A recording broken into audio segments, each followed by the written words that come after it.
right, so today for notes, we got 2.10, writing equations. We're just going to practice writing equations on different forms based on the information we have. We talked about how on the do now, if we have the y-intercept, we should use slope-intercept. So let's take a look. Okay, write an equation on a line that passes through 1, 5, and has a slope of 2. Raise your hand. Do I have a y-intercept? Raise your hand. Do I have a y-intercept? Raise your hand. Yeah. We do? What is it? Oh, wait, no. No. If this was a y-intercept, this one would have to be what number? 0. Okay, good. And so, because it's not, this is just a coordinate point.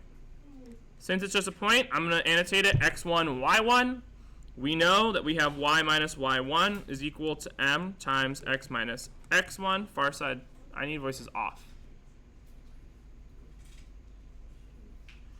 And now it's a substitution game. Y minus 5 is equal to 2 times x minus 1. All right, well, before I go on to example 2, let's talk about this. What would happen if I actually wanted to write this then in slope-intercept form then, after this?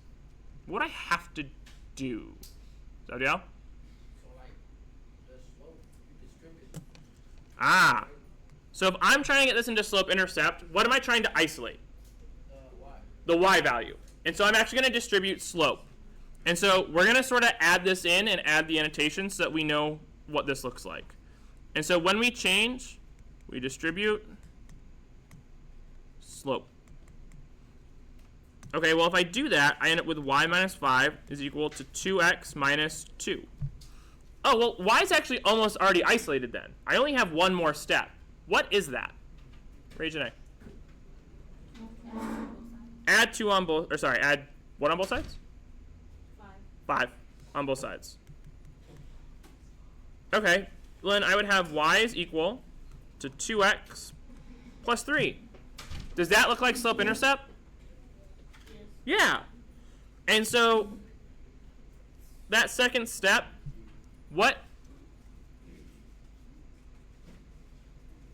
was that negative 5, right? Where did we get that value of 5? Where does it come from? Quentin?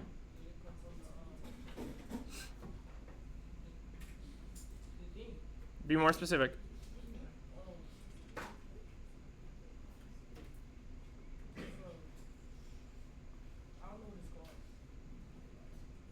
Raise your hand.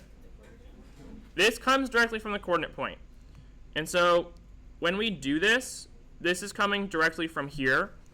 And so on our second step, we're actually going to name that it's move y1.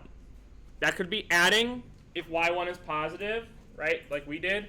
Might be subtracting if y1's negative, right, because then you'd have plus 5 there. But whatever it is, it's move y1. And so these are specifically the steps for point slope to slope intercept.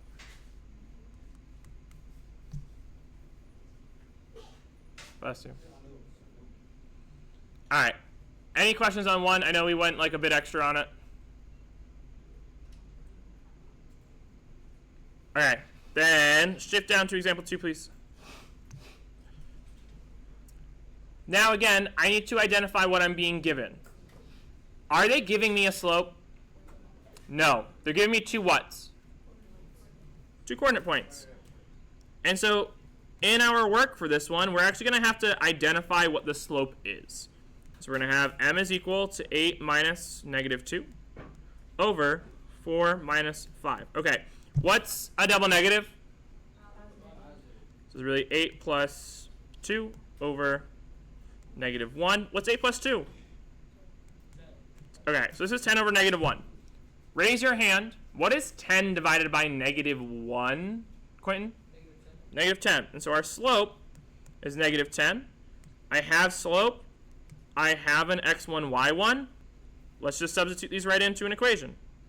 Y minus negative 2 is equal to negative 10 times x minus 5.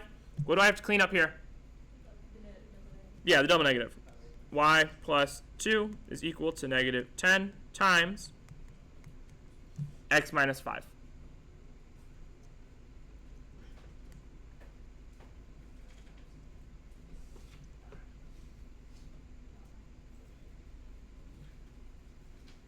Any questions on notes right now? Okay, in that case, you're going to get 1 minute to glue these in.